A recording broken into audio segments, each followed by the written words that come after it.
Okay, welcome to Chapter 8, hands-on exercise number 2. We're talking about statistical functions in Chapter 8, and in this hands-on exercise we're talking about descriptive statistical functions. We're going to cover standard deviation, variance, correlation, and the frequency distribution. If you remember, we're working with the assessment file. We were in educator assessment where we did a few things like quartiles and count if, sum if, and average ifs. We did ranks. Now let's move to test scores. And what we're looking at is a spreadsheet of about 50 test scores. They are 6th through 8th graders from a number of different, from about 3 different townships. And we're talking about things like their student ID, their test score, where they're from, the school number, okay, and the days absent. Now once again, the school number is just it's just a label. It says there's multiple schools within each township. Okay, so we're taking a sample of all 6th through 8th graders in this area. This does not represent all 6th through 8th graders, but just a small sample of those. And what we're trying to do is, based on those sample statistics, make an assertion about the broader population of 6th through 8th grade students. We're looking here in row 5.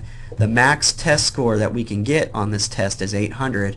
There's 50 students who we are sampling, and the average on this test is 517. So we're going to go ahead and calculate standard deviation, variance, correlation, and frequency. So let's start with standard deviation. We'll go to our insert function, type STDEV for standard deviation, and hit go. And notice that we have 3 options or so to choose from. We are going to choose STDEV.S for the sample standard deviation. It's going to give us the standard deviation of just these 50 students, and we have recognized that we are not using the full population as a whole.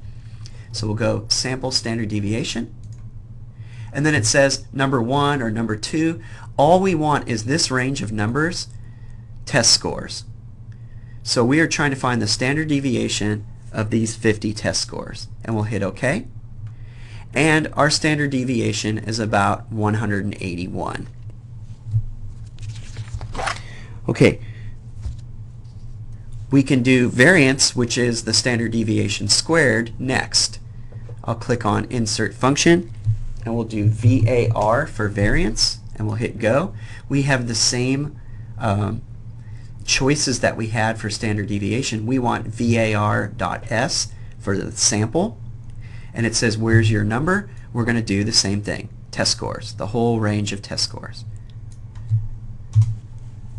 Okay, and it's 32,802, which is 181. It's this cell squared.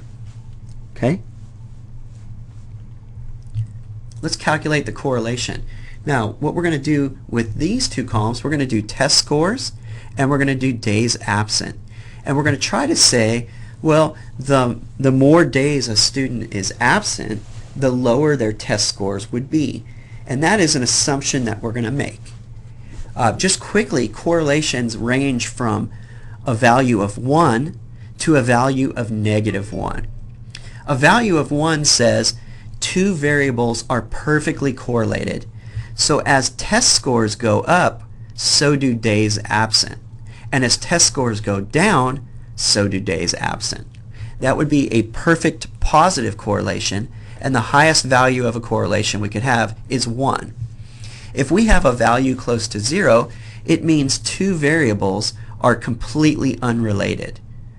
So there is no pattern as one goes up, the other goes up, or as one goes up, the other goes down. There's just no pattern in how the 2 are related. And if we see that 2 variables have no pattern like that, we will get a correlation closer to 0. A correlation of -1 says that it's perfectly negatively correlated. So as days absent goes up, test scores go down. And as days absent go down, test scores go up. and that would be closer to -1, a perfectly negative correlation. And that's what we're expecting to see here. We're expecting a negative correlation between test scores and days absence. So as days absence goes up, test scores should go down. And if they go in opposite directions, we should have a negative correlation. If they go in the same direction, then we have a positive correlation. So let's see how strong the correlation is between test scores and days absent. We'll hit insert function and we will type CORREL for correlation and then hit go and select that. And it says, where's your first range of data, or where's your first array? Well, it's the test scores. And what is your second array? Well, it's the days absent. So yours should read array 1, C4 through C53, and array 2, F4 through F53. We could reverse these. It doesn't really matter the order of the arrays, just as long as these two are compared to each other.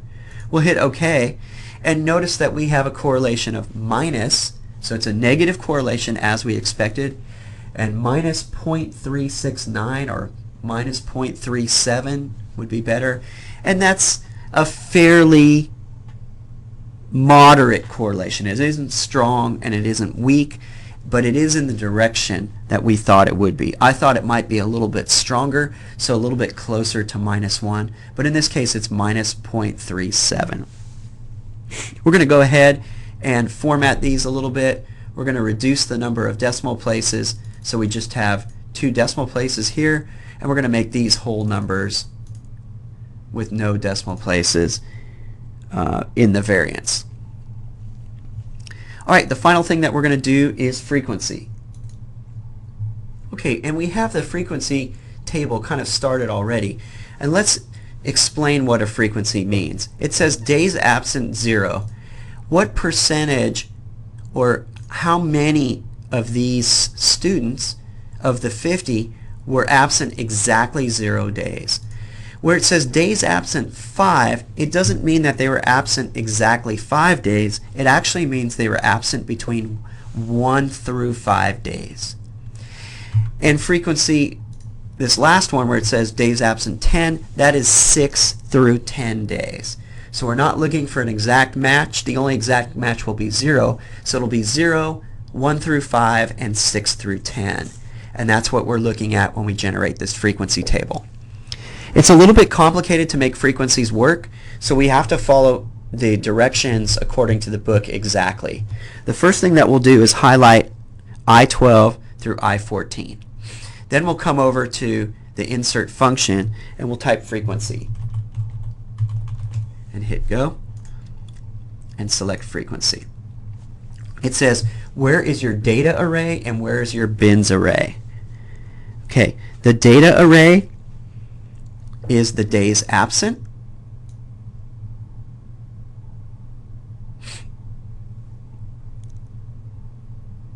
Okay, and that's F4 through F53. And the bin array is H12 through H14. That's the 0, 5, and 10. Okay, now notice our frequencies are here, F4 through F53, comma, H12 through H14. If we want to get this into a percent like it is in the book, we have to divide by the number of students, so we're going to divide by 50 here. Okay, now let's follow the book and hit Control, Shift, and Enter and see what we get. Alright, we get 0.14, 0.5, and 0.36. We can easily take these three numbers and put them into percents just like the book has it. So what this says is 14% of our students out of the 50 were absent exactly 0 days. 50% of the students were absent between 1 and 5 days. 36% of the students were absent between 6 and 10 days. And that's your frequency. That's the end of hands-on exercise number 2 in Chapter 8.